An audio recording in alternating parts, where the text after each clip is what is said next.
ओम उमा महेश्वराय नमः। हमारे YouTube channel पर आप सभी दोस्तों का हार्दिक स्वागत है। शिव भक्त राजा चंद्रसेन और बालक की कथा। दोस्तों, भगवान शिव की कथा कहानी सुनने के लिए कृपया मेरे चैनल को सब्सक्राइब अवश्य करिएगा।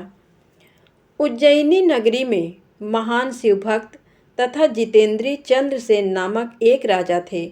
उन्होंने शास्त्रों का गंभीर अध्ययन कर उनके रहस्यों का ज्ञान प्राप्त किया था।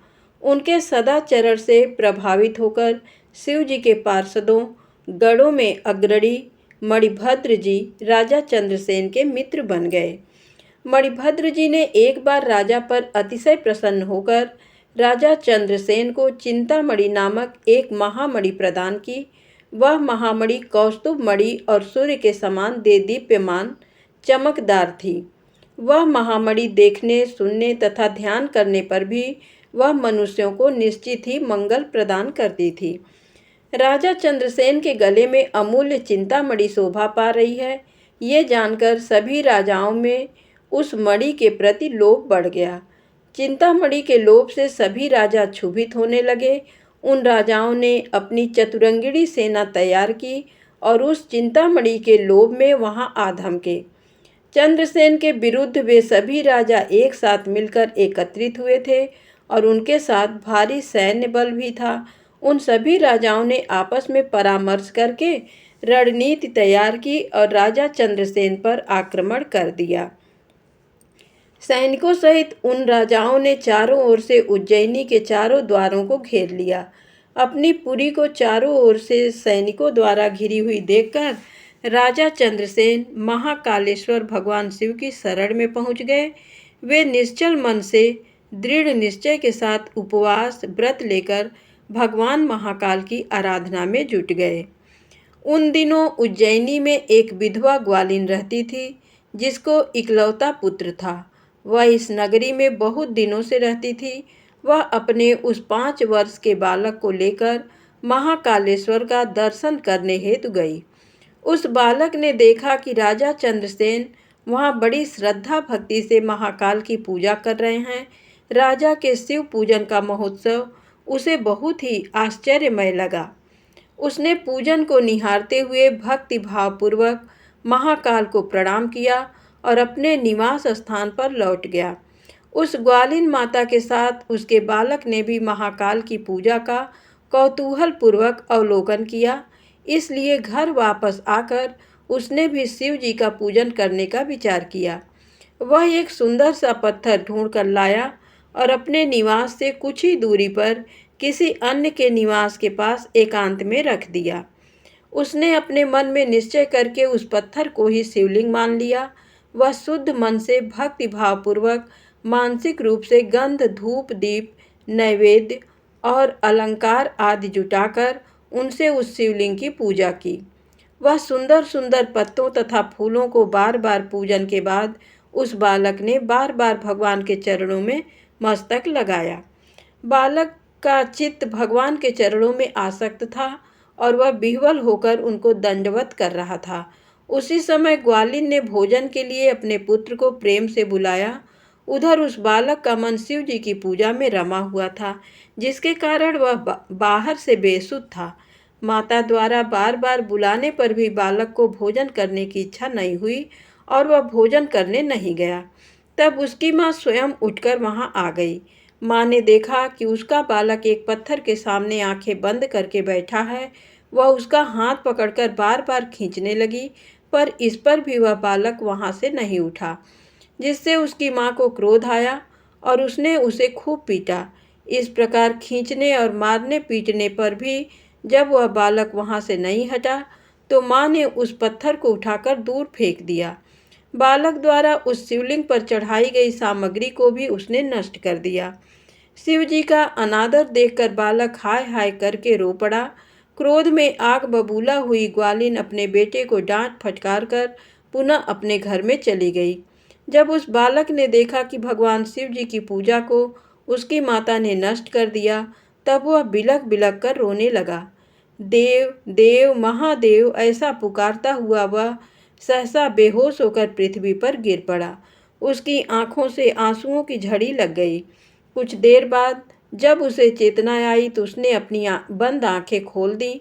उस बालक ने आंखें खोलने के बाद जो दृश्य देखा उससे वह आश्चर्य में पड़ गया। भगवान शिव की कृपा से उस स्थान पर महाकाल का दिव्य मंदिर खड़ा हो गया था। मणियों के चमकीले खंभे उस मंदिर की शोभा बढ़ा रहे थे। तपाए गए दमकते हुए स्वर्ण शिखर उस शिवालय को सुशोभित कर रहे थे। उस मंदिर के विशाल द्वार, मुख्य द्वार तथा उनके कपाट सुवर्ण निर्मित थे। उस मंदिर के सामने नीलमणि तथा हीरे जड़े बहुत से चबूतरे बने थे। उस भव्य शिवालय के भीतर मध्य भाग में गर्भगृह, करुणा वरुणालय, भूत भावन भोलानाथ भगवान शिव का रत्नमय लिंग प्रतिष्ठित हुआ था। ग्वालिन के उस बालक ने शिवलिंग को बड़े ध्यानपूर्वक देखा। उसके द्वारा चढ़ाई गई सभी पूजन सामग्री उस शिवलिंग पर सुसज्जित पड़ी हुई थी। उस शिवलिंग को तथा उस पर उसके ही द्वारा चढ़ाई पूजन सामग्री को देखते देखते वह बालक उठ खड़ा हुआ। उसे मन ही मन आश्चर्य तो बहुत हुआ, किंतु वह परमानंद सागर में गोते लगाने लगा। उसके बाद तो उसने शिव जी की ढेर सारी स्तुतियाँ की और बार बार अपने मस्तक को उनके चरणों में लगाया। उसके बाद जब शाम हो गई तो सूर्यास्त होने पर वह बालक शिवालय से निकलकर बाहर आया और अपने निवास स्थल को देखने लगा। उसका निवास देवताओं के राजा इंद्र के समान शोभा पा रहा था। वहाँ सब कुछ शीघ्र ही सुवर्णमय हो गया था, जिससे वहाँ की विचित्र शोभा हो गई थी। परम उज्ज्वल वैभव से सर्वत्र प्रकाश हो रहा था। वह बालक सब प्रकार की शोभाओं से संपन्न उस घर के भीतर प्रविष्ट हुआ। उसने देखा कि उसकी माता एक मनोहर पलंग पर सो रही है। उसके अंगों में बहुमूल्य रत्नों के अलंकार शोभा पा रहे हैं। आश्चर्य और प्रेम में विह्वल उस बालक ने अपनी माता को बड़े जोर से उठाया। उसकी माता भी भगवान शिव की कृपा प्राप्त कर चुकी थी। जब उस ग्वालिन ने उठकर देखा तो उसे सब कुछ अपूर्व विलक्षण सा देखने को मिला। उसके आनंद का ठिकाना न रहा। उसने भाव विभोर होकर अपने पुत्र को छाती से लगा लिया। अपने बेटे से शिव के कृपा प्रसाद का संपूर्ण वर्णन सुनकर उस ग्वालिन ने राजा चंद्रसेन को सूचित किया। निरंतर भगवान शिव के भजन पूजन में लगे रहने वाले राजा चंद्रसेन अपना नित्य नियम पूरा कर रात्रि के समय पहुँचे। उन्होंने भगवान शंकर को संतुष्ट करने वाले ग्वालिन के पुत्र का वह प्रभाव देखा। उज्जैनी को चारों ओर से घेर कर युद्ध के लिए खड़े उन राजाओं ने भी गुप्तचरों के मुख से प्रातःकाल उस अद्भुत वृत्तांत को सुना। इस विलक्षण घटना को सुनकर सभी नरेश आश्चर्यचकित हो उठे। उन राजाओं ने आपस में मिलकर पुनः विचार विमर्श किया। परस्पर बातचीत में उन्होंने कहा कि राजा चंद्रसेन महान शिव भक्त हैं, इसलिए इन पर विजय प्राप्त करना अत्यंत कठिन है। ये सभी प्रकार से निर्भय होकर महाकाल की नगरी उज्जैनी का पालन पोषण करते हैं। जब इस नगरी का एक छोटा बालक भी ऐसा शिव भक्त है तो राजा चंद्रसेन का महान शिव भक्त होना स्वाभाविक ही है। ऐसे राजा के साथ विरोध करने पर निश्चय ही भगवान शिव क्रोधित हो जाएंगे।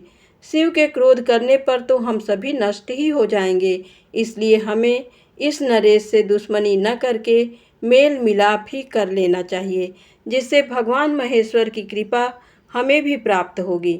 युद्ध के लिए उज्जैनी को घेरे उन राजाओं का मन भगवान शिव के प्रभाव से निर्मल हो गया और शुद्ध हृदय से सभी ने हथियार डाल दिए।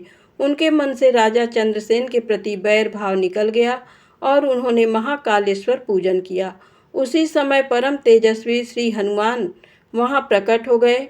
उन्होंने गोप बालक को अपने हृदय से लगाया और राजाओं की ओर देखते हुए कहा, राजाओं, तुम सब लोग तथा अन्य देहधारीगण भी ध्यानपूर्वक हमारी बातें सुनो।